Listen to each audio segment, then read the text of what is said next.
లోకం దృష్టికే కాదు, సంఘం దృష్టికే కాదు, సమాజం దృష్టికే కాదు, దేవుని దృష్టికి కూడా వీళ్ళు పర్ఫెక్ట్గా ఉన్నారు. హల్లెలూయా.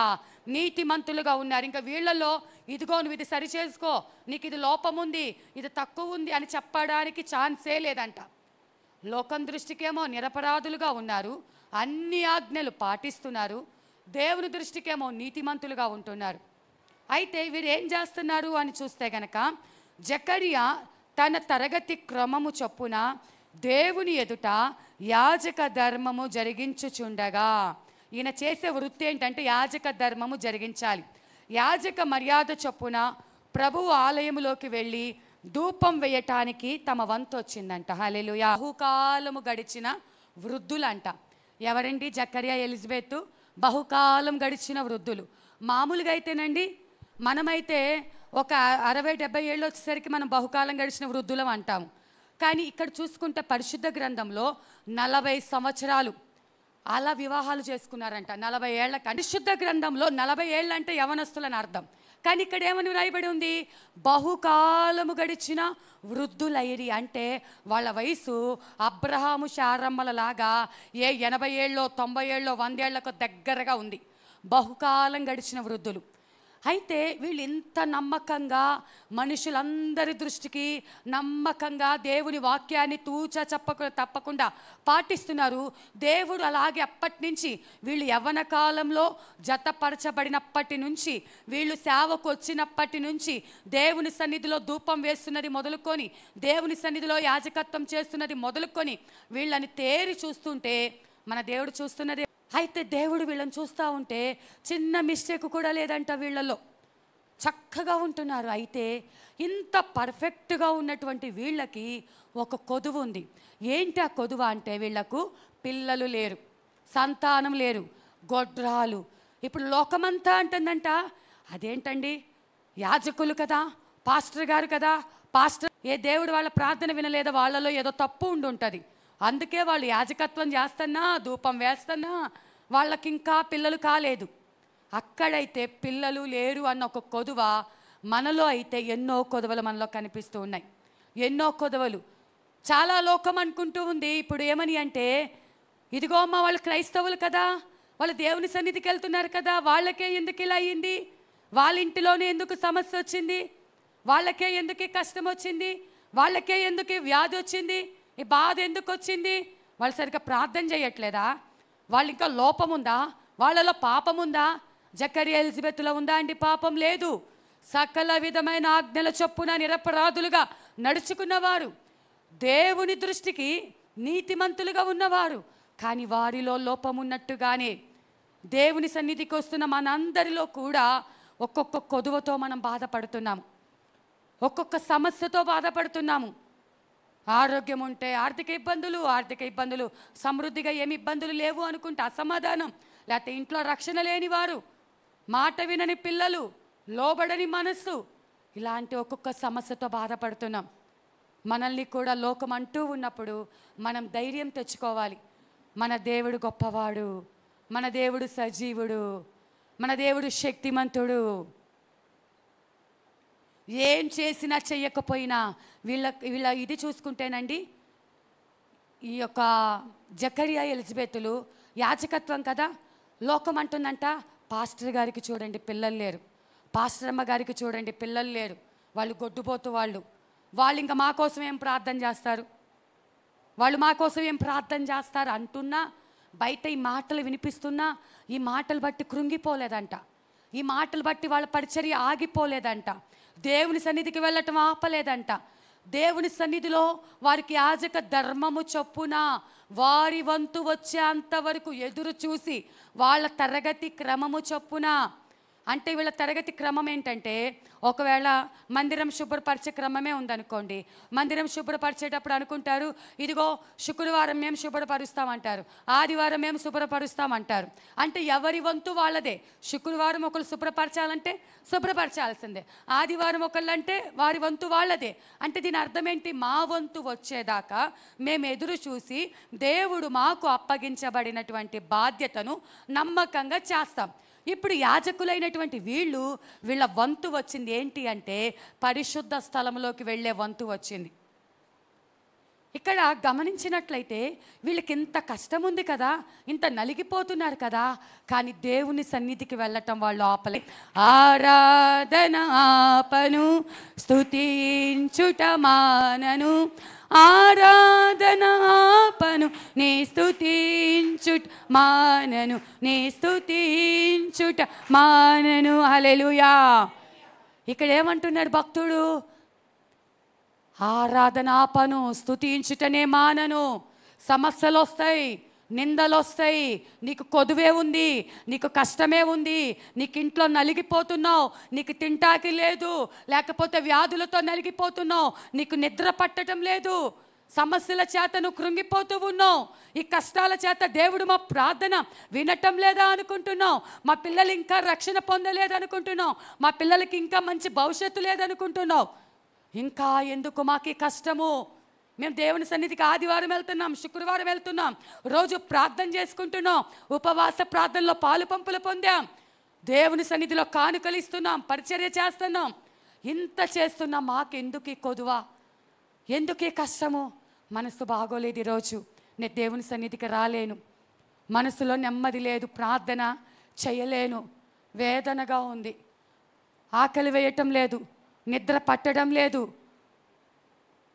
మనసులో ఒక కలవరము, ఒక గలిబిలి, ఎవరితోనైనా మాట్లాడాలంటే పిల్లల్ని పక్కకి వెళ్ళండి, నా మనసు బాగోలేదు, ఈరోజు నాతో మాట్లాడొద్దు, నాకు మనసు నెమ్మది లేదు. ప్రతి చిన్న విషయంతో కృంగిపోతున్న మనతో దేవుడు ఈరోజు మాట్లాడుతున్నాడు. ఎలిజబెత్, జకర్యా ఎన్నో సంవత్సరాలు, కొన్ని సంవత్సరాలు నిందలు భరిస్తున్నా ఆరాధన ఆపలేదంట, స్తుతించటం మానలేదంట, వారికి ఉన్న కొదువ బట్టి కృంగిపోలేదంట, పరిచర్య నేనెందుకు చేయాలి అనుకోలేదంట, పరిచర్య చేయడానికి ముందుకు వెళ్ళి ఉంటున్నారంట. మనకున్న పరిస్థితులు బట్టి దేవునికి దూరం అయిపోవద్దు, ప్రార్థన మానివేయొద్దు, దేవుని సన్నిధిలో నువ్వు కృంగిపోవద్దు. ఎందుకు ఇలా అయిపోయింది, ఎందుకు ఇలా జరిగిందని కన్నీరు కారుస్తున్నావేమో. నీ ప్రతి పరిస్థితి దేవునికి తెలుసు, నీ యొక్క ఆలోచన, నీ దిగులు, నీ కలవరం దేవునికి తెలుసు. ఆయన నిన్ను అలా విడిచిపెట్టే దేవుడు కాదు. ఆమెకు అలా జరిగిందని దేవుడు అన్యాయస్తుడు అనుకోలేదు. తన పరుగు అక్కడి వరకు ఉంది, తన పరుగు ముగించుకొని సేవకుడు వెళ్ళాడు. ఇప్పుడు ఆమె అనేక ప్రాంతాల్లో సాక్షిగా వాడబడుతూ ఉంది. అదే రీతిగా మనం ఆ కష్టాల మధ్యలోనే, ఆ శ్రమల మధ్యలోనే, ఆ బలహీనతల మధ్యలోనే ప్రార్థించేవారిగా ఉండాలి. అంజూరపు చెట్లు పూయకుండినను, ద్రాక్ష చెట్లు ఫలింపకపోయినను, ఒలీవ చెట్లు కాపు లేకయుండినను, చేనిలోని పైరు పంటకు రాకపోయినను, గొర్రెలు దొడ్డిలో లేకపోయినను, సాలలో పశువులు లేకపోయినను, నేను యెహోవా యందు ఆనందించెదను, నా రక్షణకర్త అయిన నా దేవుని యందు నేను సంతోషించెదను. ప్రభువగు యెహోవాయే నాకు బలము, ఆయన నా కాళ్ళను లేడి కాళ్ళ వలె చేయును, ఉన్నత స్థలముల మీద ఆయన నన్ను నడవ చేయును. హల్లెలూయా.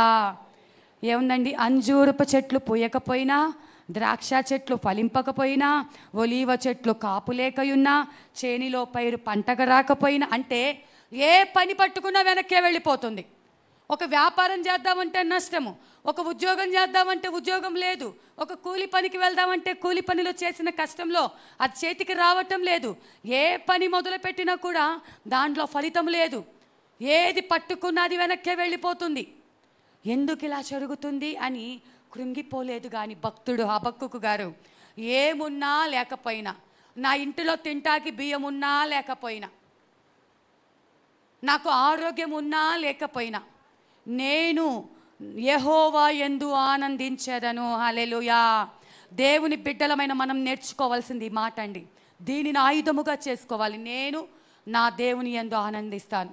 నిజమే, నాకు బాధలున్నాయి, నిజమే నాకు కష్టాలున్నాయి, అయితే ఎవరిని బట్టి? దేవుని బట్టి నేను ఆనందిస్తాను. నా రక్షణకర్త అయిన దేవుడు, ఆయన ఎవరంట? మనల్ని రక్షించిన దేవుడు, మన కోసం ప్రాణం పెట్టిన దేవుడు, మనల్ని విడిపించిన దేవుడు, మనల్ని విమోచించినటువంటి దేవుడు, ఆయన్ని బట్టి నేను సంతోషిస్తాను.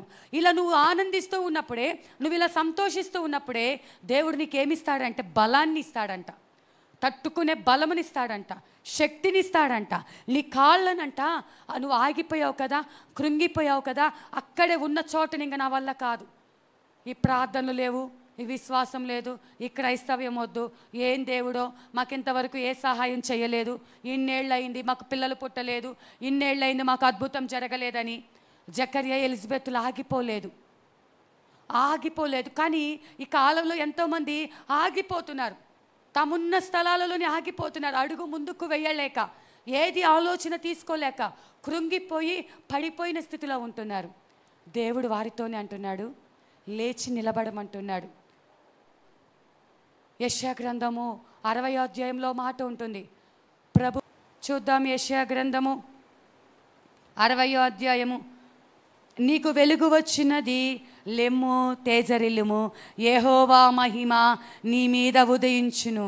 చూడుము, భూమిని చీకటి కమ్ముచున్నది, కటిక చీకటి జనములను కమ్ముచున్నది. యెహోవా నీ మీద ఉదయించుచున్నాడు, ఆయన మహిమ నీ మీద కనబడుచున్నది. హల్లెలూయా. ఇప్పుడు కృంగిపోయి అలసిపోయి నా వల్ల కాదు ఈ జీవితం నేను జీవించలేను, ఎంతోమంది ఆత్మహత్యలు చేసుకుంటున్నారు, ఎంతోమంది మందిరానికి మానేస్తున్నారు, ఎంతోమంది దేవునికి దూరం అయిపోతున్నారు. కానీ దేవుడు మాట్లాడుతున్న మాట ఏంటంటే, నీవున్న స్థలంలో లే, నీకు వెలుగు వచ్చి ఉన్నది. ఇప్పటిదాకా చీకటిలో ఉంటున్నావేమో, దేవుడు నీ మీద ఆయన మహిమను, ఆయన వెలుగును ప్రకాశింపచేయబోతున్నాడు. నీకున్న చీకటిగా ఉండదు. ఆయన సన్నిధిలోకి వస్తే, ఆయన మహిమ నీలోకి వచ్చినప్పుడు, ఆయన ప్రభావము నీలోకి వచ్చినప్పుడు నువ్వు వెలుగుతో నింపబడతావు, దేవుని ఆత్మతో నింపబడతావు, దేవుని శక్తితో నింపబడతావు. ఇదిగో కటిక చీకటి జనములను కమ్ముతున్నదని నువ్వు భయపడుతున్నావేమో, ఆయన నీ మీద ఉదయించుచున్నాడు. హల్లెలూయా. ఆయన మహిమ నీ మీద కనపడుతున్నది. ఎవరికంట? శత్రువుకు కనపడుతుందంట, చీకటికి కనిపిస్తుందంట, సమస్యలకు కనిపిస్తుందంట. ఏంటి అంటే, అమ్మో వీళ్ళ మీద ఇంతకాలం అయితే చీకటిలో ఉన్నారు, అందుకే నేను ఏలుబడి చేశాను, కానీ ఇప్పుడు వీళ్ళలో వెలుగుతో నింపబడ్డారు. వీళ్ళలో దేవుని మహిమ కనిపిస్తుంది. దగ్గరికి వెళ్దామా, కాలి బూడిదైపోతాయి సమస్యలు. దగ్గరికి వెళ్దామా, శత్రువైన సాతాను, అమ్మో వీళ్ళలో దేవుని మహిమ కనిపిస్తుంది, దేవుని వెలుగు కనిపిస్తుంది, వీళ్ళ దగ్గరికి మనము వెళ్ళలేము అనుకొని అవి నీ దగ్గరికి రాలేవంట. అక్కడే ఉండటం కాదు, కానీ లేచి ఒక అడుగు ముందుకు వెళ్ళేవారిగా ఉండాలి. హబక్కుకు అదే అంటున్నాడు, నా కాళ్ళను లేడి కాళ్ళ వలె ఆయన చెయ్యును, ఆయన్ని బట్టే బలము తెచ్చుకున్నాను. అప్పటిదాకా ఆగిపోయిన మనము ఆ బలము రాగానే ఏం చేస్తున్నామంటే పరిగెడుతున్నామంట. ఇంతకు ముందు కంటే ఎప్పుడెప్పుడు సమయం అయిపోతుందా, ముందుగా వెళ్ళిపోవాలి, నేను పాటలు పాడాలి, నేను పరిచర్య చేయాలి, నేను ప్రార్థనలో ఏకీభవించాలి, వాక్యం మొదటి నుంచి నేను వినాలి, దేవుని పనిలో సహకారంగా ఉండాలి. ఎందుకంటే అంతకుముందు ఆగిపోయిన వాళ్ళే, నడవలేని వాళ్ళే, ఎప్పుడైతే దేవుని వెలుగు ప్రసాదించబడిందో, ఎప్పుడైతే దేవుని బలము వీళ్ళల్లోకి వచ్చిందో, ఈ బలం ఏం చేస్తుందంటే దేవుని సన్నిధికి పరిగెత్తడానికి ఉపయోగపడుతుందంట. హల్లెలూయా. దేవుడిచ్చిన బలం ఏమవుతుందంటే దేవుని సన్నిధికి నువ్వు పరిగెత్తడానికి, గురి యొద్దకు పరిగెత్తడానికి. ఈ విశ్వాసపు పోరాటములో దేవుడు మనం ఎందుకోసం దేవుడిని నమ్ముకున్నామంటే ఆ పరలోక రాజ్యము చేరటానికి, ఆయనను కలుసుకోవడానికి, ఆయనను చూడటానికి. నువ్వైతే నిరసించిపోయావేమో, దేవుడు తన బలాన్ని ఇచ్చి నువ్వు లేడి కాళ్ళ వలె నీ కాళ్ళను బలపరిచి నువ్వు పరిగెత్తడానికి దేవుడు కృప చూపిస్తూ ఉంటారంట. హల్లెలూయా. ఏమున్నా లేకపోయినా హబక్కుకు భక్తుడు ఎట్టి రీతిగా అయితే ఏమున్నా లేకపోయినా నా దేవుని యందు నేను ఆనందించదను. భక్తుడు అంటున్నాడు, నా వాళ్ళు నన్ను త్రోసివేసినా నేను ఆరాధన ఆపను, స్తుతించుట మానను. ఈరోజు మనం ఒక తీర్మానం తీసుకోవాలి. ఏది అంటే, మన కుటుంబాలలో కూడా సమస్యలు ఉన్నాయి, బలహీనతలు ఉన్నాయి, కానీ మేము ఆరాధన ఆపము, స్తుతించుట మానము, దేవుని సన్నిధికి వచ్చే విషయంలో నిర్లక్ష్యంగా ఉండము, ప్రార్థించే విషయంలో నిర్లక్ష్యంగా ఉండము. ఇప్పటికున్న బలము కంటే మరి ఎక్కువ బలముతో దేవుని సన్నిధిలో ఆయన కార్యాలు, ఆయన అద్భుతమైన రీతిగా ఆయన మహిమ మా మీదకు వచ్చినప్పుడు మేము ఇంకా బలముగా దేవుని పనిలో వాడబడతాము. హల్లెలూయా. కేవలం జకర్యా ఎలిజబెతే కాదు, దేవుడు మనతో మాట్లాడుతున్నాడు. చూద్దాం లూకాసు వార్త 1వ అధ్యాయంలో మనం చూసుకున్నట్లయితే, ఇప్పుడు అంటండి జకర్యా ఎలిజబెత్కు తమ వంతు వచ్చిందంట. దేనికి వంతు వచ్చింది? ప్రభువు ఆలయంలోకి వెళ్ళి ధూపం వేయటానికి వంతు వచ్చింది.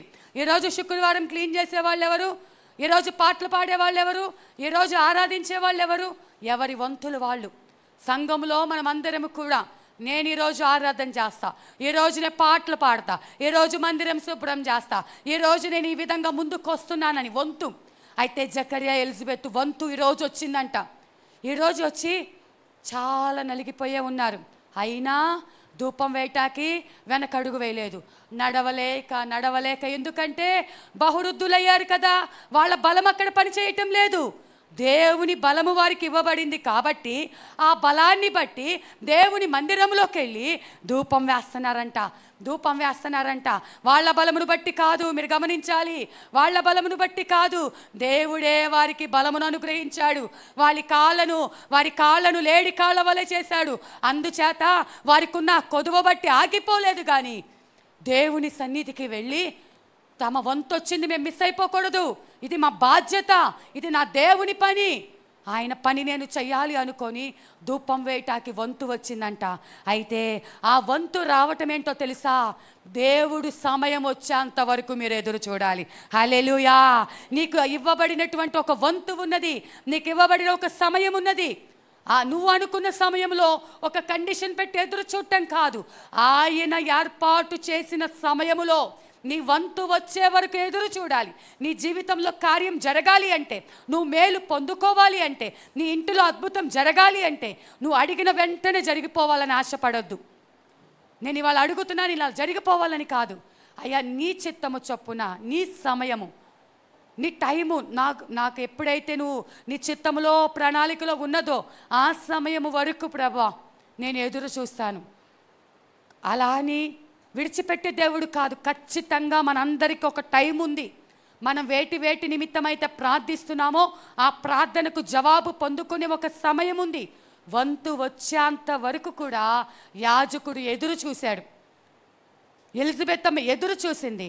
అయితే లోపలికి వెళ్ళి ధూపం వేస్తున్నప్పుడు 10వ వచనం, ధూప సమయమందు ప్రజల సమూహమంతయు వెలుపల ప్రార్థన చేయుచుండగా ప్రభువు దూత ధూప వేదిక కుడివైపున నిలిచి అతనికి కనపడగా జకర్యా అతనిని చూచి తొందరపడి భయపడిన వాడాయను. చదవమ్మా. అప్పుడు ఆ దూత అతనితో, జకర్యా భయపడకుము, నీ ప్రార్థన వినబడినది, నీ భార్య అయిన ఎలిజబెత్ నీకు కుమారుని కనును, అతనికి యోహాను అని పేరు పెట్టుదువు. ఇక్కడ చూసుకున్నట్లయితే అండి, దేవుడు చేసిన గొప్ప కార్యం. తన వంతు వచ్చేంత వరకు దేవుడిచ్చిన బలముతో తన కాళ్ళను లేడి కాళ్ళ వల్ల చేసుకొని దేవుని సన్నిధికి వెళ్ళాడు. ధూపం వేస్తూ ఉండగా దూత కనపడిందంట. హల్లెలూయా. దేవుడు ప్రత్యక్షమై దేవుని ప్రత్యక్షత పొందుకున్నాడంట. అంతకుముందు చాలామంది యాజకులు వెళ్ళారు. అంతకుముందు చాలామంది యాజకులు వెళ్ళి ధూపం వేశారు. వాళ్ళెవరికి దూత ప్రత్యక్షమైనట్టుగా వ్రాయబడి లేదు. కానీ జకర్యా ఓర్చుకొని ఎదురు చూశాడు కదా. బహుకాలము గడిచిన వృద్ధాప్య వయసులోకి వచ్చిన ఎదురు చూశాడు కదా, దేవుని ప్రత్యక్షతను పొందుకున్నాడు. హల్లెలూయా.